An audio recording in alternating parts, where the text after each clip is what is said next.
അമേരിക്കയുടെ സാമ്പത്തിക ഉപരോധത്തിനെതിരെ വീണ്ടും ഇറാൻ. നടക്കുന്നത് കടുത്ത മനുഷ്യാവകാശ ലംഘനം. ഐക്യരാഷ്ട്രസഭയുടെ തത്വങ്ങളെ പിന്തുണയ്ക്കുന്ന രാജ്യങ്ങൾ രംഗത്ത് വരണം. അമേരിക്കയുടെ സാമ്പത്തിക സൈനിക പ്രതിസന്ധികൾ മറച്ചുവെക്കാനാണ് നീക്കമെന്നും ഇറാൻ.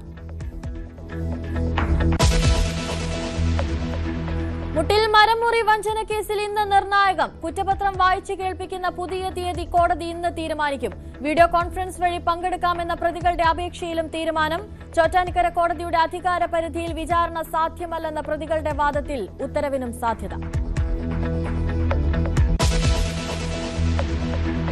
തൃശൂർ പേരാമംഗലത്ത് വൻ കവർച്ച. വീട്ടിൽ നിന്ന് 50 പവൻ കവർന്നു. മോഷ്ടിച്ചത് മകളുടെ വിവാഹത്തിന് വാങ്ങിയ സ്വർണം.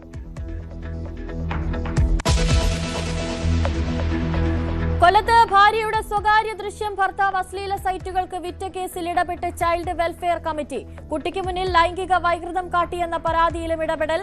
കുട്ടിക്ക് കൌൺസിലിംഗ് നൽകി മൊഴി രേഖപ്പെടുത്താൻ നിർദ്ദേശം. മലപ്പുറം വളാഞ്ചേരിയിൽ വൻ ലഹരിവേട്ട. വാടക വീട്ടിലെ പരിശോധനയിൽ 43 ഗ്രാം MDMAയും 4 കിലോയിലധികം കഞ്ചാവും പിടികൂടി. കോടികൾ വിലമതിക്കുന്ന 3 കിലോ തിമിംഗല ഛർദിയും കണ്ടെടുത്തു.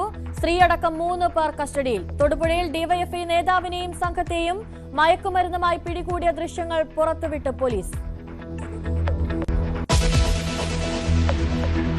കരുവാറ്റ കൊലപാതക കേസിൽ പ്രതികൾക്കായുള്ള കസ്റ്റഡി അപേക്ഷ നാളെ പരിഗണിക്കും. മുഖ്യപ്രതിയായ പെൺകുട്ടിക്ക് കൌൺസിലിംഗ് തുടങ്ങി. ശിവൻകുട്ടിക്കെതിരായ ആരോപണങ്ങൾ കൌൺസിലിംഗിൽ പറയാതെ പെൺകുട്ടി.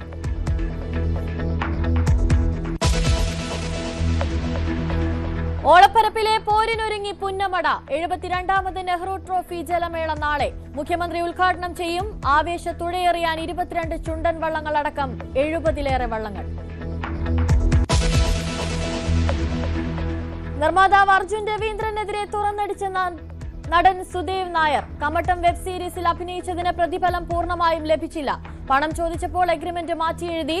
വെബ് സീരീസിൽ പ്രവർത്തിച്ച ഒരാൾക്കും മുഴുവൻ തുകയും കിട്ടിയില്ലെന്നും സുദേവ് നായർ ന്യൂസ് 18നോട്.